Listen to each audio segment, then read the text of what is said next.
بخضع للقانون. يعني ايه بخضع للقانون؟ بيقول لي تعالى انت مش معترف بيه. زي ايه يا استاذ وائل؟ يعني عشان الكل بس. طب هو بيقول لك هو مش فاهمها، هو مش فاهمها قانون. احنا اصلا اسمعني، هو مش فاهمها قانون. مفتي مصر هو مفتي مصر الدكتور علي جمعه افتى بجواز التعبد بمذهب الشيعة، وشيخ الازهر نفسه الحالي الموجود. طيب الازهر ده غير من يصب الصحابه. هل تسب الصحابه ام لا؟ لا ما سيبهمش. ما تسب الصحابه. ابو بكر في الجنه؟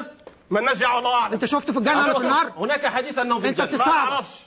لا هو في الجنه ولا في النار؟ انت تعرف. ابو بكر في الجنه من احد المبشرين. الله اعلم. الله اعلم. كيف الله اعلم؟ النبي صلى الله عليه وسلم هو من قال ما تنطيش على الحديث. فين القران بتاعك؟ فين القران ايه؟ وربنا ما اطيعوا الله. فين اطيعوا الله؟ الله فين؟ نزل في محمد رسول الله والذين معه اشداء على الكفار رحماء بينهم. وبعدين اخرها ايه؟ وعد الله الذين امنوا وعملوا الصالحات منهم ايه هنا؟ منهم ايه؟ يعني مش كلهم. ارجع ورايا شوف العلماء قالوا ايه. للتبعيض ولا بيانيه؟ للتبعيض مش كلهم. كيف عرفت ازاي انها للتبعيض؟ اسال العلماء ورايا. ازاي ايه؟ انت مش عالم؟ انت مش عالم؟ انت مش ليك تفسير؟ اسال العلماء. انت مش ليك تفسير؟ انا اجيب لك ايات ابن كثير بتاعك لفح ولا ما جابهاش تفسيرها. ما قالش فيها تفسير. لا انت تسقط من تفسير برضه مش هو ده. برضه خليني في الطلب الطائفي ده. خلينا في الطائفي. وكاننا ناقصين الغام طائفيه يعني احنا مش ناقصين الغام طائفيه يعني. ممكن يا استاذ وائل اوضحها لك في مثال بس صغير. يعني انت النهارده حد ما يعرفش مين قيادات الاخوان المسلمين في مصر؟ حد ما يعرفش فين مقر الاخوان المسلمين في المنيل؟ والدوله سايباها. السيد الاخوان المسلمين جماعه سياسيه دعويه. يا باشا خليك معايا بس بعد اذنك يا بيه. بيجي النهارده يطلع على التلفزيون ويقول لك القيادي بجماعه الاخوان المسلمين ومعروف مسكنه ومكانه وكل حاجه. يوم ما يجي يحصل خلاف في انتخابات في مشكله يقبض عليه ويقول له يبقى ايه؟ اصل انت جماعه محظوره على خلاف القانون. هو ده اللي بيحصل. طيب انت شايف ان الطلب ده بيحميكوا بيحمي الشيعة من احنا الطلب دوت الهدف منه حمايتهم من تهمه الترويج للمذهب الشيعي لانها ليست تهمه. ازاي يدرس في الازهر وازاي توجهها لي تهمه؟ لا استنى يدرس فين؟ انا ما يدرس في الازهر. اصل هو معلومات مغلوطه. اولا هو قال معلومه مغلوطه. المعلومه مغلوطه قال لك ملايين من الشيعة. 10 بس اثبت ما انت كاتب ملايين في الطلب يا استاذ سيد. انت بتهزر. لا مش بهزر. خلاص اعتقاد وليس عباده. اولا اثبت ان هم ملايين. التشيع اعتقاد يعني معترف بيها في مصر. يثبت. اول حاجه قالوا على الانترنت محمد الدريني قال لك ان هم 850,000 شيعي في مصر. ده بيقول من الملايين. لا 750. هو كاتب في الطلب انا قال انهم 750 واحده يا جماعه. كاتب في الطلب هنا انه عدد الشيعة في مصر 750,000 حسب التقديرات. تمام. مين اللي عمل التقدير ده؟ وزاره الخارجيه الامريكيه. بالظبط كده. اي تفاهه دي. وقال انه بعض التقديرات بتقول انهم 4 مليون مصري. حضرتك اي تفاهه. وزاره الخارجيه الامريكيه عدت ثواني بس مش حقوق المواطن المصري. وزاره الخارجيه عدت على بيت وقالت له انت فيك شيعي ولا لا وعدتهم. دي النقطه الاولانيه. انا النقطه الثانيه مش عاوز اتوقف. طيب النقطه الثانيه هو قال سليم البشري والشيخ شلتوت. انا اطالبه دلوقتي بمستند رسمي طالع من الازهر الشريف بان سليم البشري قال لك ان ده مذهب يتعبد به. وطلب رسمي فتوى الشيخ شلتوت مكذوب على الشيخ شلتوت. لا ما حصلش. ده انت بقى كاتب زي ما انت عايز. انت دلوقتي قدامك المفروض ان انت بيان رسمي من الازهر ان الشيخ شلتوت لان الشيخ شلتوت كان شيخ الازهر ساعتها. طيب يا استاذ يبقى المفروض جمعيه التقريب هتلغيها اللي اسسها اساتذه الجماعه شيوخ الازهر. الفتوى اللي موجوده على الانترنت وانت عارف ان الانترنت فيه كل حاجه موجوده ورقه كده بالظبط ومكتوب فيها فتوى الشيخ الشلتوت اللي هو بيقولوا عليها ومتصوره ولا خدمه الازهر ولا اي حاجه. يا جماعه هو بيتكلم عن الفقه يا جماعه. طبعا عايز اقول ان هي فتوى الشيخ شلتوت بجواز التعبد بالمذهب. شلتوت مش نبي كمان معذره. يتعبد يا جماعه بس هم نفسهم مختلفين على شلتوت. انا بقول نص الفتوى يا جماعه. هو ايه المذهب الشيعي؟ هو انا عايز الاستاذ يعرفني يعني ايه مذهب الشيعي. انا مش هعمل الحلقه عنها. خلاص مش مشكله. انا المذهب الشيعي يتعبد الى الله عز وجل بسب ابا بكر بسب عمر بسب عثمان بسب جميع الصحابه بل قالوا ان كل الناس اولاد زنا الا ما خلا شيعتنا زي اليهود بالظبط لما قالوا ان احنا ابناء الله. ده كلام لا يرد عليه. ده كلام لا يرد عليه. يعني اهل الجنه وانا جايب لك فتاوى الظواهري وابن لادن بتكفير المسلمين وجايب لك التكفير ده كلام صادر من المعصوم عندك يا عم. انت مش من ابن لادن ولا الزرقاوي ولا يا استاذ انت مش عندك صادر من مين؟ خلينا بس ما عندكش مقبل الوديع ما عندكش الشيخ من علمائه من المعصومين ال 12 عنده. مين فيهم؟ هقول لك اولا عايز تكفير مين؟ تمام.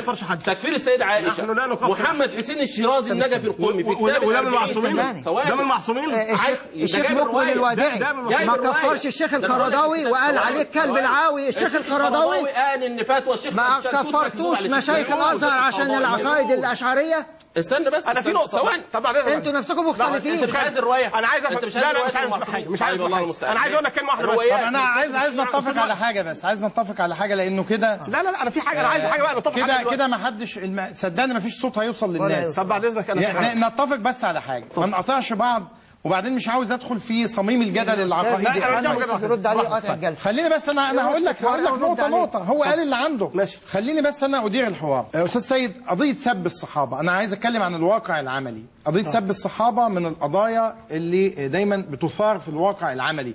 يعني دايما لما بسال اي حد انت عندك موقف ليه من الشيعه والتشيع هيقول لك لانهم بيسبوا الصحابه. يعني هي من القضايا الاساسيه. عايز بس تعليقك عليها. تعليق عليها. كثير من الكلام يعني ينسب للشيعة بدون وجه حق. مش معنى احنا بقول المسلمين السنة في اكتر من مذهب وفي اكتر من حركة وفي اكتر من طريقة. استاذ وائل معاك الورق وخليه يكدبه. المهم ما علينا. خليه يكدبه. ادي الورق معاك حضرتك، خليه يكدبه. خليه يكدبه. طيب خليه يكدبه. يقول ان اللي قال الفتوى دي او الرواية دي مكذوبة على الائمة ونحن نعمل بخلاف ذلك. ولا يجوز سب الصحابه، ومن يسب صحابه النبي صلى الله عليه وسلم يطلع لي حكم فيه. انا ما طلعش حكم، انا لا اصدر احكام. انا لا اصدر احكام. خلاص. انا مش هو طبعا جايب فتاوى لمرجعيات شيعيه. وانا جايب فتاوى لمرجعيات شيعيه شهيره. انت جايب مرجع واحد ولا اثنين؟ والشيخ الوالي دول الكلام المعصومين. انا مالي كلام المعصومين روايات مسطره. ما يقول. طيب انت المفتي حرم تدخين السجاير، هل كل المصريين بطلوا تدخين سجاير؟ ما يقولوا. في فرق خلينا يا جماعه ما بين العمل بالتحريم. ماشي احنا معلش يعني في فرق ما بين التحريم والعمل بالتحريم. انا يا ريت انا بتكلم في جزئيه قانونيه، انا لا مرجع ولا انا جاي معمم ولا ليه دعوه بالكلام. الاستاذ خالد يا بسمعني تفسير القرآن. رد عليك وإثبت انك مش عارف. يعني هو حاطط لنفسه مكانة علمية. تفسير القرآن بالقرآن. خليه هو يرد. طبعا اثبت لك انك مش عارف حاجه انت وعلمائك سلفا وخلفا. لا اله الا الله. سلفا وخلفا. اثبت لك. اثبت لك على الهواء سلفا وخلفا. علماء سلفا. اثبت لك على الهواء. علماء سلفا. واخطاء انتوا موضوع في مين علماء سلفا؟ وضح الاول. يعني استاذ خالد طبعا واضح جدا التعصب المذهبي اللي الاستاذ سيد في النهايه عايز يقول لك فيه الاعتراف بالشيعه كطائفه. انا مع حريه الاعتقاد يا باشا، لكن قضيه التكتل ان انا اعمل تكتل طائفي هو ده اللي انا ضده. هو انا انما مش معنى ان انا ان مصر بينتهج يعني فقه معين او مذهب معين وبيعرض للاعتقال بسبب هذا الفقه او هذا الاعتقاد. انا اعترض على كلمه فقه يا استاذ وائل. براحتك بقى، انا مش فاهم يا بنت ما تقطعش اصلا. بص يا استاذ في قلب يا ابني الحوار ده. يعني ايه فقه؟ يعني انا اطلع مثلا فقه الامام جعفر الصادق ثواني بس عشان الامور توضح للمشاهد. انا اطلع على المنبر اطلع لحظه بس. يعني السنه الامام ابو حنيفه اطلع على المنبر من الامام جعفر الصادق ومن سيدنا زيد. انا اطلع على المنبر يعني واقول كده بالظبط رضي الله عن ابا بكر وعمر، ولاقي تاني مسجد جنبي كمان خطوتين يقول لعنة الله على أبا بكر وعمر.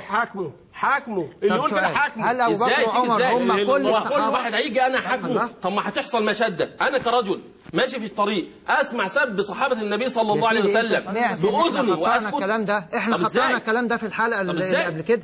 طيب يا أستاذ وائل بعد إذنك. طيب خلينا بس عشان ننتقل من النقطة. عايز أوضح بس. أنت قضية سب الصحابة في الهالي بس هو بيقول لك إنه يعني هو مش قولك انا معايا دلائل وحقائق. سب الصحابه والله يعني ان كان دول 10 ورقات عندي بحوالي 100 ورقه ثانيه. بفكره التكفير والهجره اخدك بفكره التكفيرين. تاخدني بفكره التكفيرين ايه؟ ما انت سنه هم اول ناس وقفنا قدام التكفيرين. خلاص واحنا اول ناس بنقف قدام اللي بيسبوا ويلعنوا. ايه بقى على كده؟ ايه على كده يا سيدي؟ انت عايز تاني؟ انت وقفت قدام التكفيرين المتطرفين واحنا بنقف قدام كل من يسب ويلعن وبنعتبره متطرف. اولا التكفير قدام ابويا عمل ثواني بس. ايه الموقف اللي اتخذتوه من والدي؟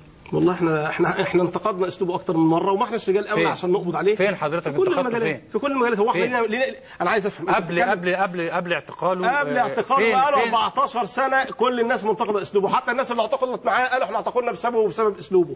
انما فين هو في جمعيه في مقر في المفروض هيقولوا ان حضرتك دلوقتي ما كتبتش كده ليه؟ هتكتب لمين وفين؟ زي ما انت مقدم انذار مفيش يا باشا.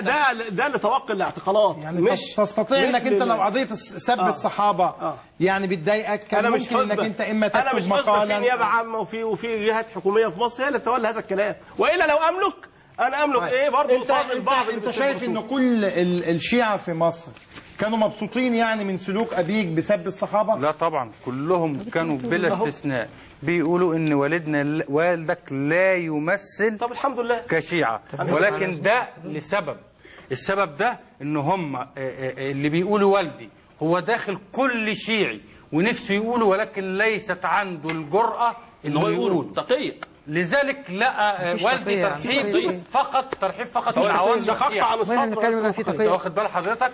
ما شققتش ولا صدق، اصل في ادله في ان هو بيروح ديني ودين ابائي من لم يعمل